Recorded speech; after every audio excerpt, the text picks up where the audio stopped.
Let's move on. A very important story, I think. 4 decades ago, there was the worst treatment disaster in the NHS's history. It was the contaminated blood scandal, in which 30,000 NHS patients contracted hepatitis, HIV, and other deadly diseases after receiving contaminated blood clotting products in the 1970s and 80s, transfusions, basically.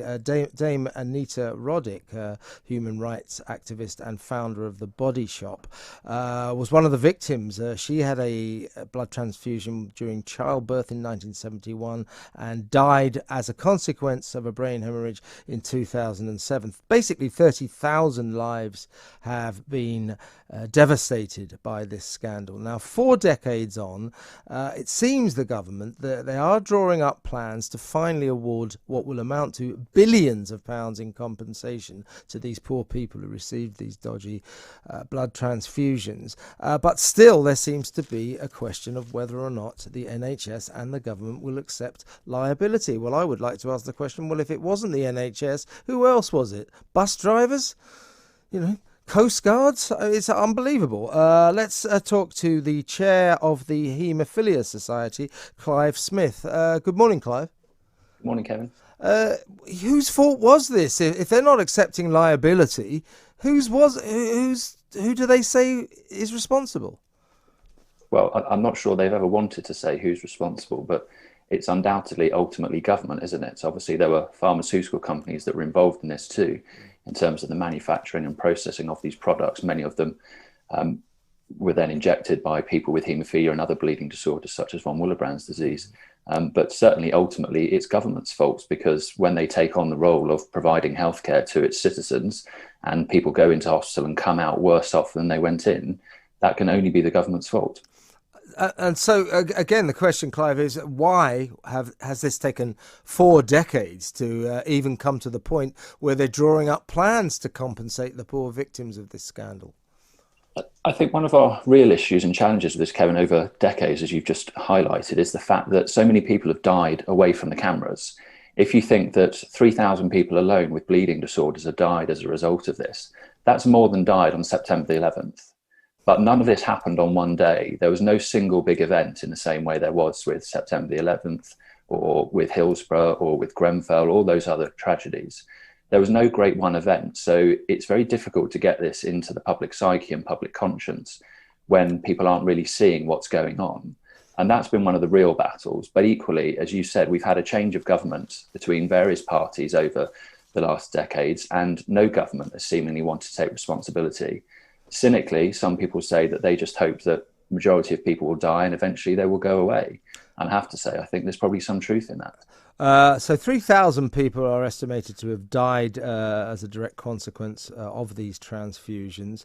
As I said earlier, 30,000 lives have been devastated by this. Explain exactly, Clive, if you would, your conception of what went wrong here back in the 70s and the 80s. There are two issues here, really, in the sense that there are people who received blood products, so those with bleeding disorders who had to have things like factor VIII. And there are also those people you've described who had blood transfusions as a result of surgery. So pregnancy being the obvious one, but various other people were infected as a result of blood transfusions following car accidents and that sort of thing. The majority of people who received blood transfusions contracted hepatitis C. A large number of people with haemophilia contracted HIV and hepatitis as well.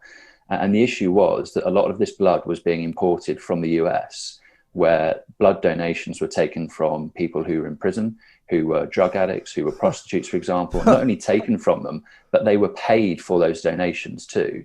Because the United Kingdom was not self-sufficient in terms of its own blood supply, despite Lord Owen saying as long ago as 1975, when he was health minister, that the UK should become self-sufficient within years.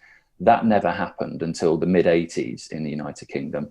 And that's certainly something that in July this year, government are expected to give evidence.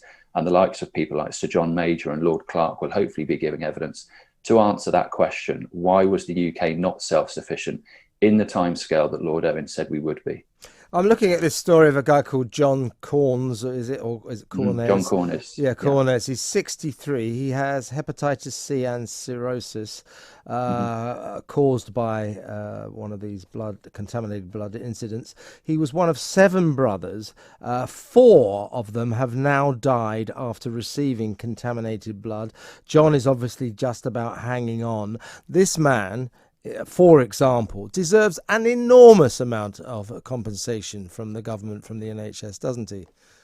He absolutely does, as do many others too. And I was at the inquiry when John Cornish gave evidence, and he talked harrowingly about being known as the AIDS family. But not only do they deserve compensation, but they deserve recognition of the fact that they've had to fight for so long to get it as well. Had the government dealt with this 20, 30 years ago, then the bill, as it were, for this may have been substantially less. Many more people may have been alive. Many more people may have been living far better lives now instead of living, many of them on the breadline, quite frankly. If you think of carers, for example, we had people with haemophilia who were infected with HIV, whose doctors didn't tell them. They went on to infect their partners, and their partners died as well. But many occasions, what happened is that partners ended up supporting their loved ones, their husbands who were infected, and giving up their careers themselves. And at the end, many of them received a £10,000 one-off payment from government, and they were told effectively then to get on with their lives. That's no way to treat a person. It certainly isn't. Now, we are led to believe that serious plans are finally being drawn up by ministers to award billions of pounds to the victims of this disaster. Now, inherent in that, if they do pay compensation at long last, inherent in that must be an admission of liability, correct?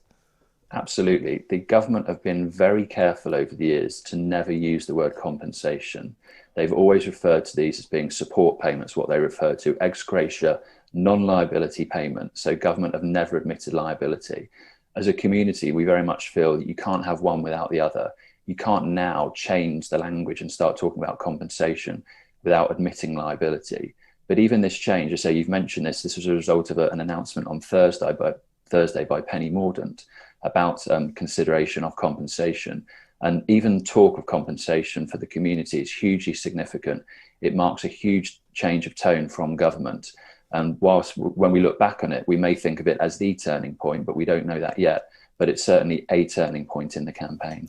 And what do you think the situation is now? Do you think that the government is being sort of reticent, and indeed the NHS being reticent, because once they do say yes, compensation or some sort of liability payment is on the way, it's going to be astronomical, isn't it? It is, but as I said, if they dealt with this 20 years ago, then it could have been significantly less and people could have lived significantly better lives. So I'm afraid the government have only really got themselves to blame for having waited so long. Yeah, I mean, there are some times where you have to look at a situation and say, well, frankly, this was a horrendous mistake, own up, and then move on, correct?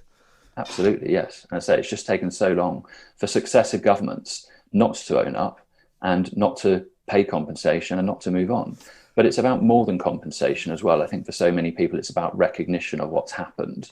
Along with compensation, I think people want lots of other things, of course, things like, we've already talked about things like long-term COVID a year into the pandemic, but people living with HIV for 30, 40 years, HIV is a very treatable condition today, but it's very different where you've suffered this for decades. So as well as that compensation, people want recognition of their plight. And they certainly want something to be done in terms of looking into long-term consequences of infection. We wish you all the best, Clive. This is a campaign that must succeed. It's time the government owned up to this, and the NHS. Thank you so much for your time. Clive Smith, Chair of the Haemophilia Society, there on the continuing saga of the NHS contaminated blood scandal 4 decades ago, and the victims, 30,000, whose lives were ruined, still have not got compensation for that. And the government and the NHS will not admit liability. It's about time they did, I think you'll agree. I'm Kevin O'Sullivan, and this is Talk Radio.